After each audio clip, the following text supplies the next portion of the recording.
Welcome back to our news bulletin.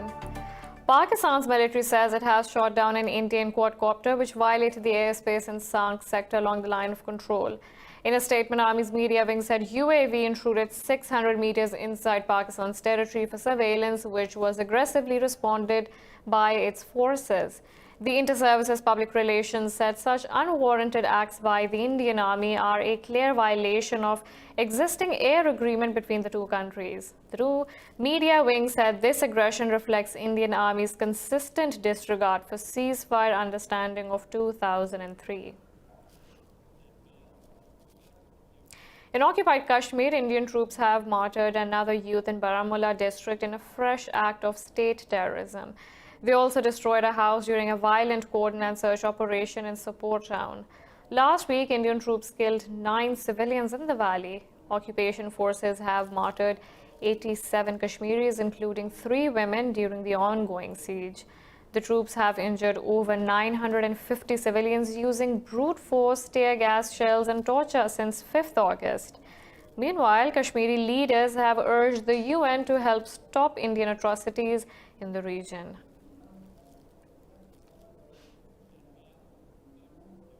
Pakistan's health ministry says over 570 patients have recovered from COVID-19 across the country. The ministry said total infections have reached over 4,400, with 248 resulted positive in the last 24 hours. It said the death toll has jumped to 63, with 5 new fatalities in one day. The ministry said over 2,700 tests have been conducted since yesterday, taking total number to nearly 45,000. It said 462 hospitals with COVID-19 isolation case management facilities with almost 7,300 beds are functional across the country. Meanwhile, Pakistan has decided to facilitate the movement of cargo trucks to cross over into Afghanistan amid the pandemic. The Foreign Office said the facilitation will be extended thrice a week through Chaman and Torkham border crossings.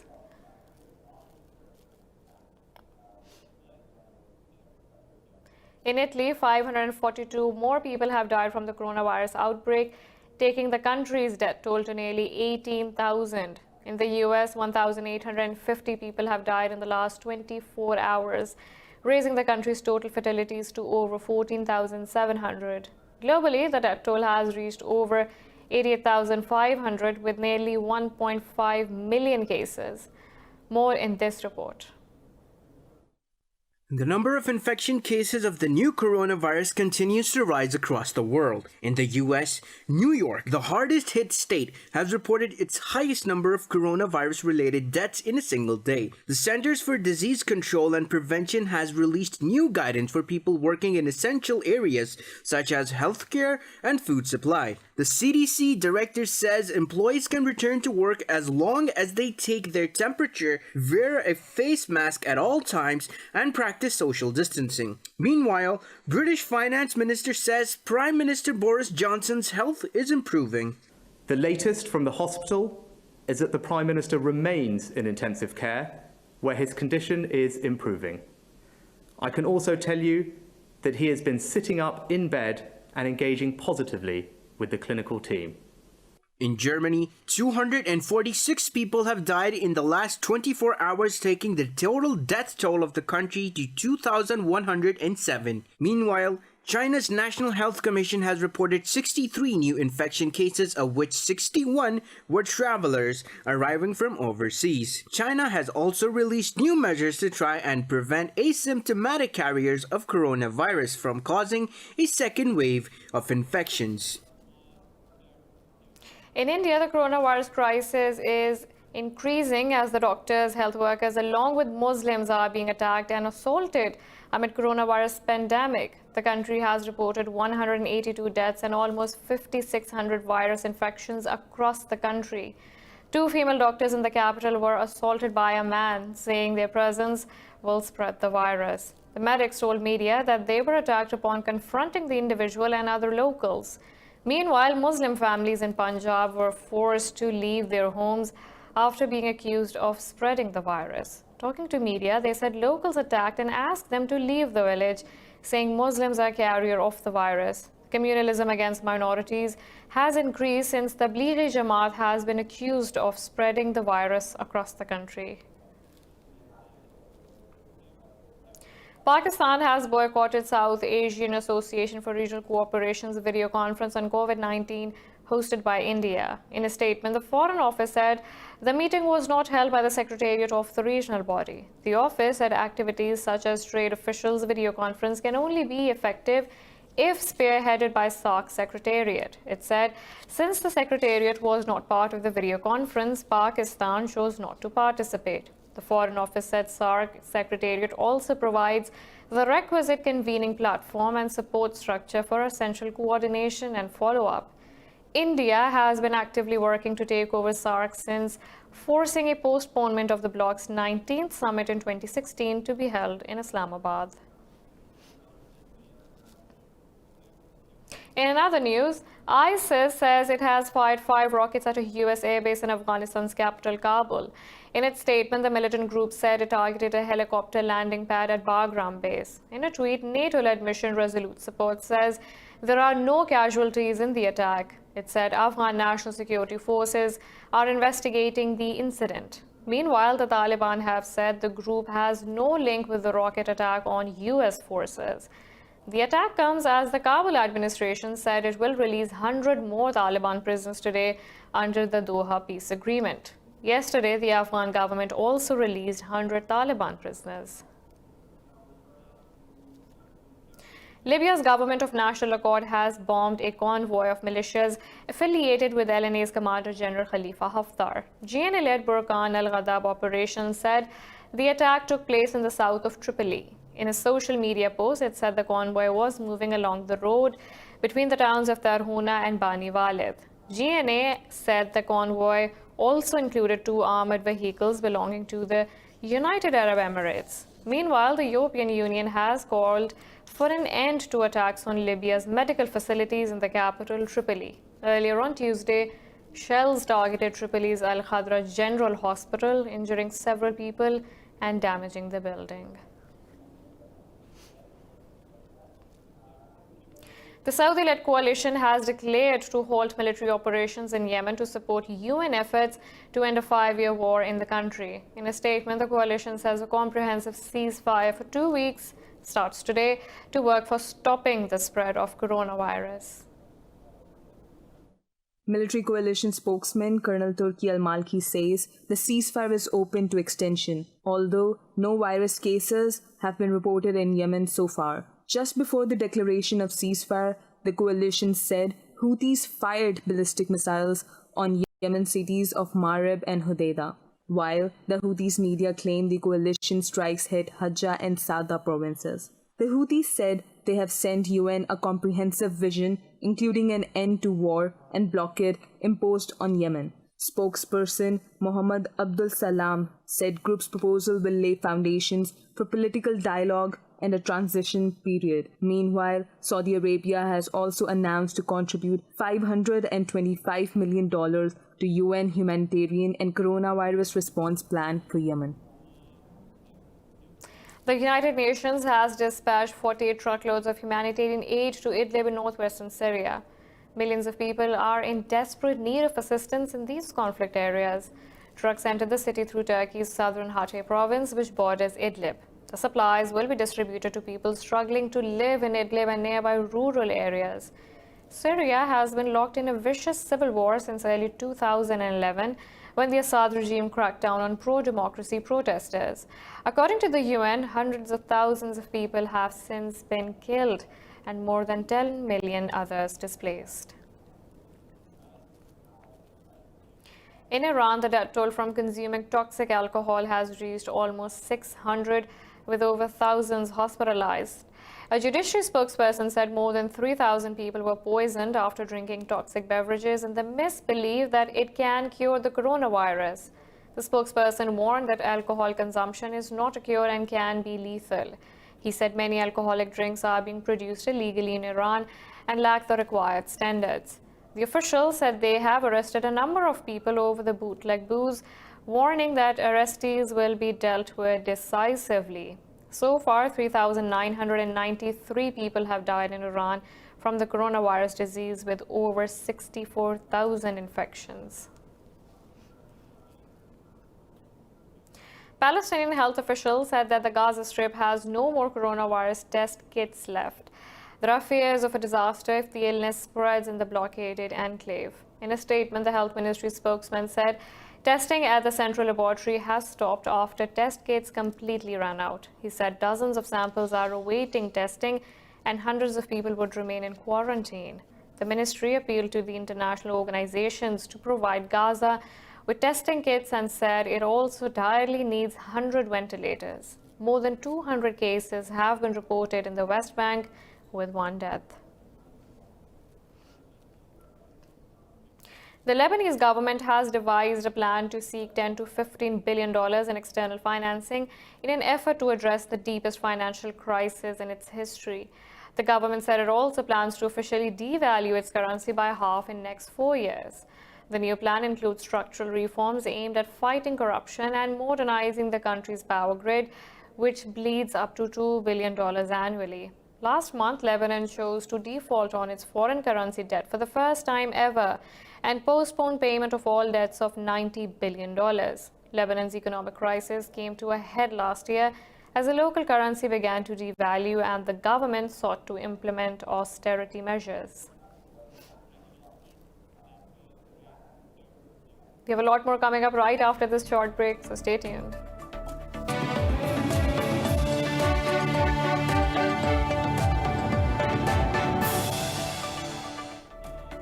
Welcome back. Ukrainian and Russian-backed separatists have agreed to another prisoner exchange during a video conference of the Trilateral Contact Group. In a statement, Ukrainian President Volodymyr Zelensky said the sides agreed on the list for the mutual release of detained persons before April 19th. Russia's envoy to the contact group, Boris Gryzlov, said this was the only progress achieved at the meeting. Gryzlov said that Ukrainian side did not use this opportunity to establish a social political dialogue with Donbass. The European Court of Justice has suspended disciplinary chamber of Poland's Supreme Court over questions about its independence. The chamber was set up in 2017 by Conservative Law and Justice Party to handle disciplinary cases against judges. In January, European Commission asked the ECJ to consider disciplinary chamber, arguing it was not up to EU standards of judicial independence. The ECJ ruled judges being subject to discipline from the chamber will affect their own independence. Under Poland's judicial reform, judges can be punished for questioning and criticizing government's decisions. Opposition politicians have criticized the reforms as an attempt by the ruling party, Law and Justice, to control Poland's justice system. In December, Poland's Supreme Court warned country may have to leave EU if the judicial reforms continue. In the UK, Chancellor of the Exchequer Rishi Sunak has announced a £750 million package to keep struggling charities afloat amid the COVID-19 pandemic. Announcing the move, Sunak said the government cannot match every pound of spending the UK's 170,000 charities would have received this year. The move follows concern that some charities are facing collapse, with income shrinking because of enforced shop closures. So today I'm announcing £750 million of funding for the charity sector. £370 million of that funding will support small, local charities working with vulnerable people. We all know who they are, those small charities in our villages, our market towns, in pockets of our cities. Bigger charities such as Oxfam and Age UK have already furloughed 2/3 of its staff. Now let's go to the US, where Senator Bernie Sanders has suspended his Democratic presidential campaign.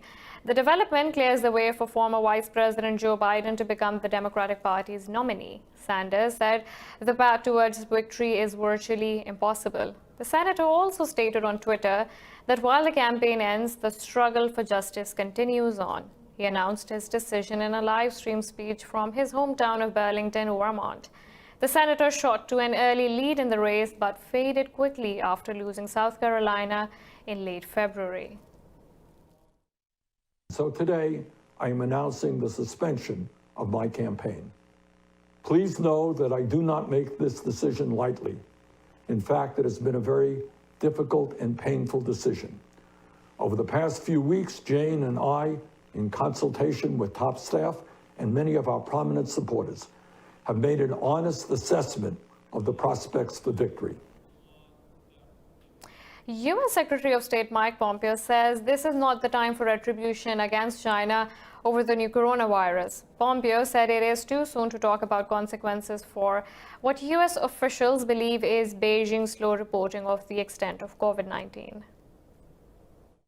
Addressing a news briefing in the White House, Pompeo said the U.S. is re-evaluating the funding for the World Health Organization, but he said there is no time to change the leadership of the WHO. His remarks come after President Donald Trump accused the global health body of being China-centric. Responding to Trump's statement, the UN said now is the time for international unity and not to make assessments of global response to the pandemic. In the statement, UN Secretary General Antonio Guterres said once the pandemic is over, there will be enough time to analyze the emergence and spread of the virus. Guterres pointed out thousands of health body staff are fighting the pandemic in the field on the front lines. WHO Director General Tedros Adhanom Ghebreyesus called for a halt to politicization of the global health crisis. He specifically urged China and the United States to show honest leadership. President Donald Trump says the U.S. will soon have more ventilators than it needs to fight the COVID-19 pandemic. He claims the country will not need the additional 110,000 devices that it will soon have at its disposal. Speaking during the daily coronavirus task force briefing at the White House, Trump said any surplus could be distributed among other countries fighting the virus, including the UK.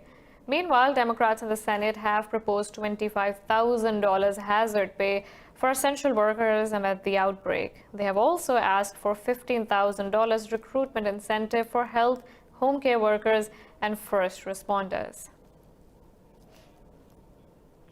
Sweden has rejected U.S. President Donald Trump's criticism of its approach to fighting the spread of the coronavirus. Foreign Minister Ann Linde said Trump was wrong to claim Swedish authorities were trying to achieve herd immunity. She said Trump's comments were factually wrong as Sweden adopted a number of tough measures. Linde said Sweden closed homes for the elderly to visitors and held higher education classes online. Yesterday, Trump said Sweden is suffering greatly, adding that most countries had adopted the same approach as the U.S. Sweden has so far confirmed over 8,000 cases of the virus with 687 deaths.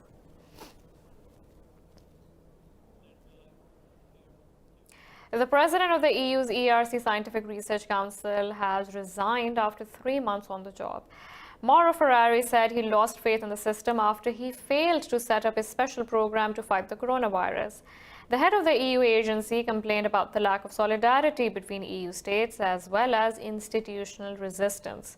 He also criticized bureaucratic infighting, preventing him from working on an effective pan-European response to the virus. Ferrari said he now wishes to be away from offices in Brussels where his political skills are inadequate. But the Research Council said his resignation followed a written unanimous vote of no confidence. The Council said it regrets the resignation of Ferrari at this early stage in his mandate as ERC president.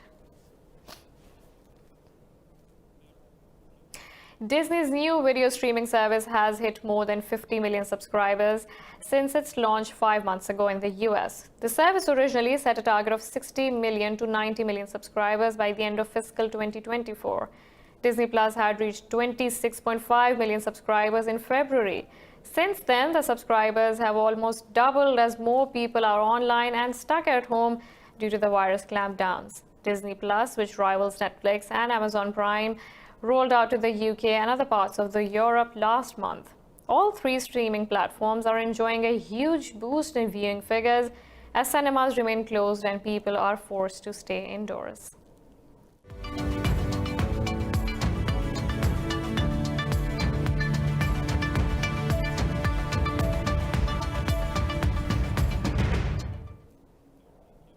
The World Trade Organization has forecasted global trade to plunge up to 32% this year, worse than the 2008 global financial crisis. WTO Director General Roberto Azevedo says COVID-19 has completely upended the global economy and international trade. Azevedo said the WTO forecasts reflect enormous ongoing shocks to supply and demand. The WTO said nearly all regions will suffer double-digit declines in trade volumes in 2020, with exports from North America and Asia to get hit hardest. The WTO warned against protectionism and said keeping markets open to international trade and investment will help economies recover more quickly. The Geneva-based trade body said it is forecasting a rebound of up to 24% in global trade for 2021, depending on pandemic duration and policy responses. The UN says Asia-Pacific region is not on track to achieve sustainable development by 2030 if the world continues its business-as-usual pathway. It says conventional GDP-centric model has led to persistent inequality, with the top 10% income group taking away almost 50% of total income. UN Economic and Social Commission for Asia and the Pacific 2020 survey said high economic growth in the region has been accompanied by growing income inequality. It said the income prosperity has come at massive social and environmental costs. The survey said if transition towards cleaner production is not made, a total of $670 billion of economic loss is expected annually due to climate-induced disasters.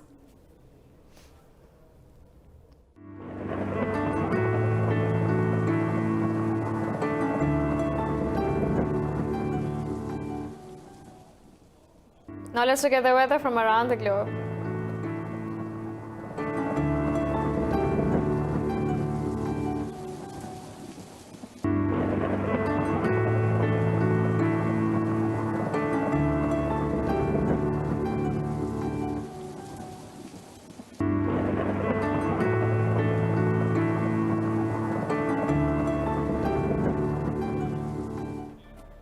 This is all for now. For the latest updates, you can follow us on social media at indus.news.